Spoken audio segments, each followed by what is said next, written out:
quick here is a Telcoin kind of tutorial. I'm going to start this off from the bare bones of what I'm seeing in the chart, and we're going to kind of build this together so you can see what I'm seeing here. And I kind of, and this is going to go back, almost a year, actually a year, and you're going to see where this median line where I put here, right at, it's about at the 0.0055 mark. I'd say that's kind of almost the line in the sand as far as that goes. Otherwise, we're going to go ahead and put down our other trenches that I would see that would be support or resistance. And we're going to kind of do this together, and I'm going to explain how I build the chart, why I build the chart the way that I do. And right now, you can kind of also try to put together some pieces of the puzzle. You can see where this obviously had some kind of support that this bounced off of. I'm sure when we add the Bollinger Bands and I go down a little bit closer, you'll see why. But right now, you can kind of see where this is like a little ledge right here, right?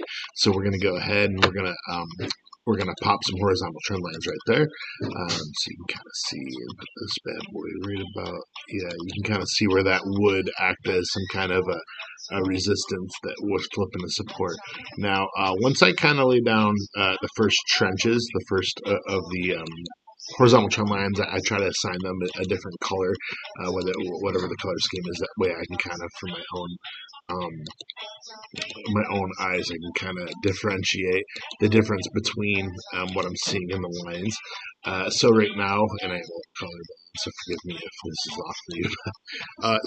So right now we're on the daily, and what you're seeing is this was a massive move up, and you're just basically looking for the retest. This could be seriously a really bullish move because it's sitting on some solid support, I would say. And this is just from the outward macro view of this, and what I see of it. So we got the horizontal trend lines down. The next thing that you're going to want to put down are a little bit of diagonal trend lines, just to kind of connect and see where things might be headed.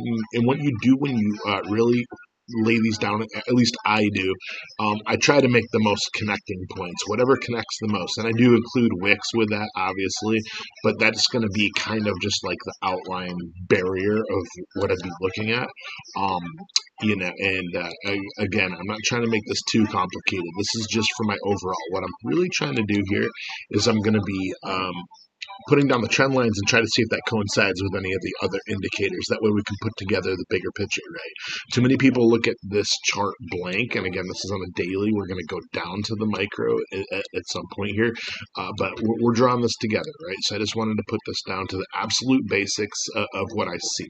You can take these and extend them all the way across as far as you can pull them just to make a nice neat chart. Always make sure that those trend lines are as level and balanced as you can get.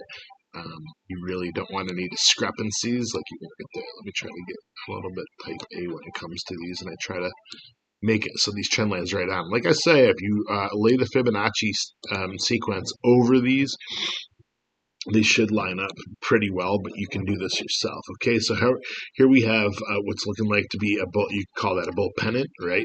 And it's looking like it's having some diagonal support and resistance that has been kind of bouncing around in. Also, you can see why this was some big what was resistance. Now it just blew right through it with this massive move. It's got to come back to be healthy to be able to retest these. I still see, if you're following my cursor, a higher low, right? And what that's telling is just setting up for the next move. Now what I'm going to do is go down to the 4 hour, and we're going to try to dissect this a little bit more with the micro, right? And you can kind of put that picture together. Again, this is forming a bull flag that it's in. Again, horizontal trend lines take precedence over the diagonal trend lines, but you can still see the triangle this is in. Now, in my opinion, if you were just looking at this alone on the micro, you would see that this is caught in what would be considered maybe an ascending triangle. If you're looking at half of this bull flag, I always like cutting things in half, whether it be with the diagonals. But you can kind of see where this wants to do one of these, right? And then with usually ascending triangles at some point, that pops. and it might squeeze in here somewhere. But you can see where that might want to do that thing, but that could be a thesis, right? You never just stick to one thesis. So that's one possibility what this could do. The other thing that I'm going to do is I'm going to throw Bollinger Bands on top of this, and the reason why is because that's going to show you the bigger picture and see if there's any confluence with your thesis and what the Bollinger Bands are showing. Now, the one thing I do want to say, what I was looking at earlier on the Bollinger Bands is this is a volatility, right? You can see where this is bouncing like these are rubber bands and this is bouncing in between. And when there's constriction in the Bollinger Bands, that's typically when you know it's set up for a big move, which you saw right here. The diagonal resistance in the top of this Bollinger Band obviously brought that back like quicksand. If you really wanted to see this make one of these moves, going out, retesting, and then off, but it didn't. So here we are, and just realistic TA on this. It hit the top of the Bollinger Band. It tried to retest on the median line, which is the 20-day moving average of the 4-hour, and it did get a bounced off that Bollinger Band and that diagonal resistance again, and then got sucked in the quicksand, right? So once it gets underneath that 20-day moving average and it starts bouncing off the bottom of that Bollinger Band, that's when you know there's going to be some volatility, because that's going to be a massive rejection here, because this was a big move up. That's equally, it's like a wave, and this is the big move down. Now, this has been right at the bottom of this Bollinger Band. It started to bounce off the bottom diagonal trend line, and you're seeing a pretty healthy move in a wave, right? So if I'm going to take the brush, I'm going to say the two things that I think are going to go on. This median Bollinger Band is going to keep going something like this. These Bollinger Bands are constricting, right? And when you can see these parts of the Bollinger Bands, you can see where basically the range could possibly be. So, just hold on a second. Let me get this top out of here. And what you can see is this could possibly stay trapped in between this. Now, as you can see up here, that could be a violent rejection. You're really going to see if this can come up and if this diagonal trend line can hold. That's what you're looking for, is for one of these squigglies. What you don't want to see is this going up, this hitting, falling through, and then ending up here, which would still be okay. It'd be a double, right? A double bottom. But at the same time, if you're on the sidelines in any way, that'd be a great buy op for you, in my opinion, as far as TEL goes, because again, to bring it back out to the macro, like we were seeing, this is still in a big bull pennant, right? So we're not trying to get too negative, too bearish on this, but could this come back? Could this leak back? Yeah. The answer is yeah. So, again, nothing's up only, but we are going to ride this out for a little bit, whether this kind of just does one of these squigglies, or we get a massive, because like I said, these Bollinger Bands are starting to constrict here. This could be a big move, but this could be a big move either way, right? This could hit off here and just blow. Why not? It did over here, right? That's one possibility this could do. The other possibility that this could do, hold on, let me get this back, is this could start rejecting. And these Bollinger Bands could be signifying something a little bit worse, something a little bit gnarly. And I'm not saying this is going to happen, but in the realm of everything, you got to weigh out all the possibilities. What I think probably is going to happen is I think this is going to keep going, squeeze, and start moving its way up, and it's still rounding. Like in my first video, I said that I thought it was rounding. It's doing exactly what I thought it was, so I'm not going to stay away from that thesis yet. But I do want to say, Bitcoin doesn't look awesome at the moment. And you never know. You really got to see how it's going to react. And right now, you're going to be able to know what's going to happen fairly soon, because you're going to see how it's going to react off that median Bollinger Band.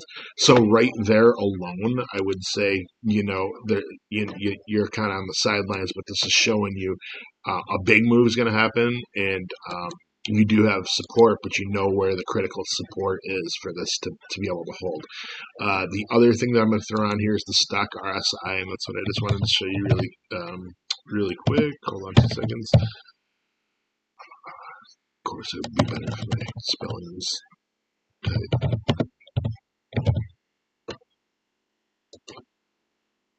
Now, with the stock RSI, and I just want to put this into perspective also, really on the stock RSI, the median line is going to always be that 50 mark. Anything over the 50 mark is considered bullish. Anything below it is considered bearish. But again, on this stock RSI, this is pretty extended. Now, it's come back to touch a little reality, which has given it this bump right here. If you're looking at the chart, but if we're looking down at the stock RSI, I just want to show you really quick that I think that this could also come down to check to see if that 50 support and have its next move up too. I wouldn't hate that. That would show a healthy chart. However, that in that case, you would be looking for this possibly doing one of these things, right? Or at worst, to be honest, this could go here. And if this really just went south, which I don't think that's what's going to happen, but this, you really got to look at the stock RSI when you're looking for the confluence.